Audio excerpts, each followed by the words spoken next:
Assalamualaikum warahmatullahi wabarakatuh.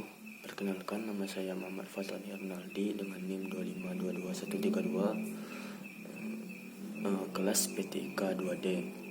Baik, di sini saya akan menjelaskan mengenai memori sekunder. Baik, langsung masuk ke materi pertamanya, yaitu definisi memori sekunder. Memori sekunder atau secondary memory adalah penyimpanan yang terpisah atau tidak berhubungan langsung dengan CPU atau Central Processing Unit. Memori sekunder digunakan untuk menyimpan atau menampung data yang lebih besar dan permanen.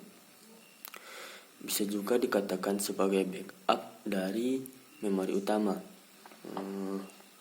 Memori sekunder juga disebut penyimpanan eksternal atau external storage. Materi kedua itu fungsi memori sekunder. Yang pertama, dapat menyimpan berkas secara permanen. Maksudnya data diletakkan pada piringan magnet dari disk yang tidak hilang walaupun komputer dimatikan. Yang kedua, dapat menyimpan program yang belum dieksekusi prosesor. Jadi, jika sebuah program ingin dieksekusi oleh prosesor, program tersebut dibaca dari disk, lalu diletakkan di memori utama komputer untuk selanjutnya dieksekusi oleh prosesor menjadi proses. 3. Memori virtual. Mekanisme sistem operasi untuk menjadikan beberapa ruang kosong dari disk menjadi alamat-alamat memori virtual, sehingga proses bisa menggunakan memori virtual ini seolah-olah sebagai memori utama. Lanjut ke karakteristik memori sekunder. Yang pertama, bersifat non-volatile, yaitu atau tahan lama.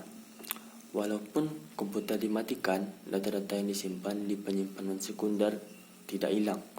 Data disimpan dalam piringan magnetic disk. Yang kedua, tidak berhubungan langsung dengan bus CPU. Pada memori sekunder tidak langsung terhubung dengan CPU, melainkan membutuhkan perantara untuk menghubungkan kedua perangkat ini. Dan yang menghubungkannya yaitu not bar. 3. Akses datanya cukup lambat. Yang keempat, harganya relatif murah. Baik, masuk ke materi selanjutnya, yaitu jenis-jenis memori sekunder. Ada 6 jenis memori sekunder. Yang pertama, RAID, yang kedua SAN, yang ketiga magnetic disk, yang keempat optical disk, yang kelima HDD, dan yang keenam SSD. Saya akan menjelaskan RAID. RAID atau Redundancy Array of Independent Disk merupakan organisasi RAID yang mampu menangani beberapa disk dengan sistem akses paralel, dan redundansi ditambahkan untuk meningkatkan reliabilitas. Karena kerja paralel inilah dihasilkan resultan kecepatan disk yang lebih cepat. Teknologi database sangatlah penting dalam model disk ini, karena pengontrol disk harus mendistribusikan data pada sejumlah disk dan juga pembacaan kembali. Baik, saya akan menjelaskan beberapa tingkatan RAID. Yang pertama, RAID 0 atau stripping, yaitu konfigurasi di mana setiap hard disk digabungkan menjadi satu volume atau satu drive besar. Jadi misalkan kita memiliki 5 buah hard disk dengan kapasitas 4 TB, maka jumlah dari kapasitas tersebut menjadi 20, karena rumusnya menggunakan jumlah hard disk dikali dengan kapasitas hard disk. Lanjut ke RAID 1 atau mirroring. Uh, Misalkan jika memiliki dua buah hard disk 4 TB, maka hard disk tersebut tetap 4 TB karena dia hanya mirroring saja. Keunggulannya, akses baca akan cepat, redundansi, yaitu jika salah satu hard disk rusak maka data akan tetap ada karena memiliki hard disk cadangan. Baik, lanjut ke materi SAN atau Storage Area Network. SAN adalah network private atau menggunakan protokol storage berkecepatan tinggi yang menghubungkan server dengan unit penyimpanan. SAN bertujuan untuk menangani trafik data dalam jumlah besar antara server dan peralatan penyimpanan tanpa mengurangi bandwidth yang ada di LAN atau WAN. Selanjutnya, magnetic disk. Disk adalah piringan bundar yang terbuat dari bahan tertentu dengan permukaan dilapisi dengan bahan yang dapat dimagnetisasi. Mekanisme membaca atau tulis menggunakan kepala baca atau tulis yang disebut head merupakan komparan pengkonduksi. Desain fisiknya, head bersifat stasioner, sedangkan piringan disk berputar sesuai kontrolnya.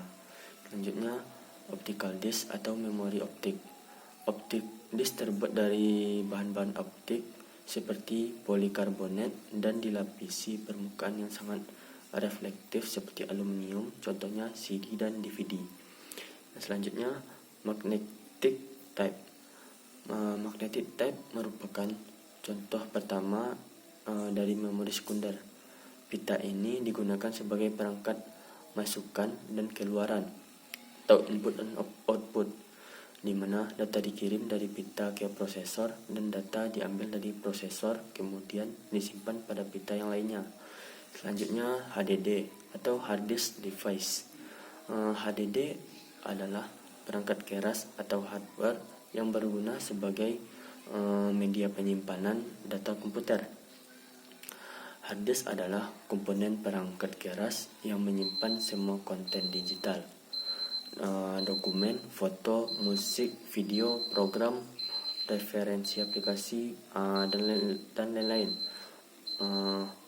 Hard disk juga dapat berupa eksternal dan juga berupa internal.